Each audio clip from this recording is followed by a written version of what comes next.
မင်းခန့်ဟာနိုင်ငံခြားကနေပညာသင်ပြီးပြန်ရောက်လာခဲ့ပေမဲ့သူ့ရဲ့နှလုံးသားကတော့နှင်းနုစီမှာပဲရှိနေခဲ့ပါတယ်။သူပြန်ရောက်ချင်းမိခင်ဖြစ်သူဒေါ်မြတ်တန်နာစီစဉ်ထားတဲ့ဂုံတရီရှိအမျိုးသမီးတဦးနဲ့လက်ထပ်ပွဲကိုညှင်းဆန်ခဲ့ပါတယ်။ကျွန်တော်နှင်းနုကိုပဲချစ်တယ်။အမေတို့ရဲ့စီးစိမ်တွေကိုမလိုချင်ဘူးလို့ပြောပြီးမင်းခန့်ဟာစိုင်ကြီးကနေဖနက်အစုပ်တရံအဝိစားနှင်းနဲ့ထွက်လာခဲ့ပါတော့တယ်။ရွှေဖနက်ကိုစွန့်ပယ်ပြီးဖုံဆက်လန်းပေါ်ကိုသူလျှောက်လန်းခဲ့တာပါ။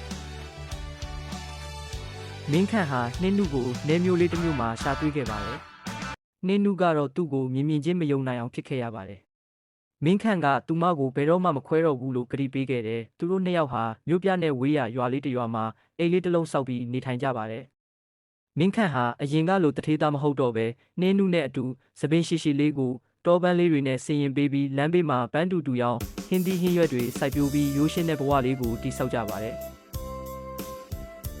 ဒုက္ခတွေကြားမှာသူတို့နှစ်ယောက်ရဲ့အပြုံးတွေကအရင်ကထပ်ပိုပြီးတောက်ပနေခဲ့ပါတယ်။သူတို့ရဲ့ပျော်ရွှင်မှုကိုဒေါ်မြတ်တန်နာကသိသွားတဲ့အခါသူမရဲ့လူယုံတွေကိုလှုပ်ပြီးမင်းခန့်ကိုအတင်းအဓမ္မပြန်ခေါ်ဖို့ကြိုးစားပါတော့တယ်။နှင်းနုကိုလည်းငွေနဲ့ထပ်ပြီးချိန်ချောက်ခဲ့ပါတယ်။တညမှာဒေါ်မြတ်တန်နာရဲ့လူတွေရောက်လာပြီးမင်းခန့်ကိုကားပေါ်တင်သွားကြတယ်။နှင်းနုဟာငိုယိုပြီးလိုက်တားပေမဲ့မရခဲ့ပါဘူး။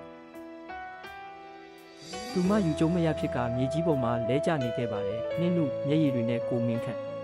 ကျမကိုမထားခဲ့ပါနဲ့ဦးမင်းခန့်ဟာကားပေါ်မှာတင်လူယုံတွေကိုအန်တူပြီးကားတကားဖွင့်ကခုန်ချခဲ့ပါတယ်။သူတန်ရာတွေရပေမဲ့ဂယုမဆိုင်ပဲနှင်းနုစီကိုပြန်ပြေးခဲ့တယ်။မိုးခွဲခွဲလေးထဲမှာနှင်းနုနဲ့မင်းခန့်ပြန်ဆုံကြတယ်။မင်းခန့်ကနှင်းနုကိုတင်းတင်းကြပ်ကြပ်ဖတ်ထားပြီးငါဘယ်တော့မှမင်းကိုမထားခဲ့တော့ဘူး။အမေရဲ့စီးစိမ်တွေထက်မင်းနဲ့အတူပန်းရောက်ရတဲ့ဘဝကငါအတွက်ပိုတန်ဖိုးရှိတယ်လို့ပြောပါတယ်။နောက်ဆုံးမြင်ကွင်းမှာတော့သူတို့နှစ်ယောက်ဟာရွာလေးရဲ့လမ်းကလေးမှာပတောင်းလေးကိုတူတူကင်ပြီးတူတူလျှောက်လန်းသွားကြပါတယ်။ဒေါ်မြတ်တန်နာလည်းသူ့မသားရဲ့အချစ်စစ်ကိုနားလည်သွားပြီးနောက်ဆုတ်သွားခဲ့ပါတယ်။ရွှေဖနက်ပိုင်ရှင်နဲ့ပန်းတင်မလေးတို့ဟာအခက်ခဲတွေကြားကနေပျော်ရွှင်စွာပေါင်းဖက်လိုက်ရပါတော့တယ်။အစမပြေလို့လမ်းခွဲတဲ့အခါနာကျင်သူကိုတယောက်ထဲသာ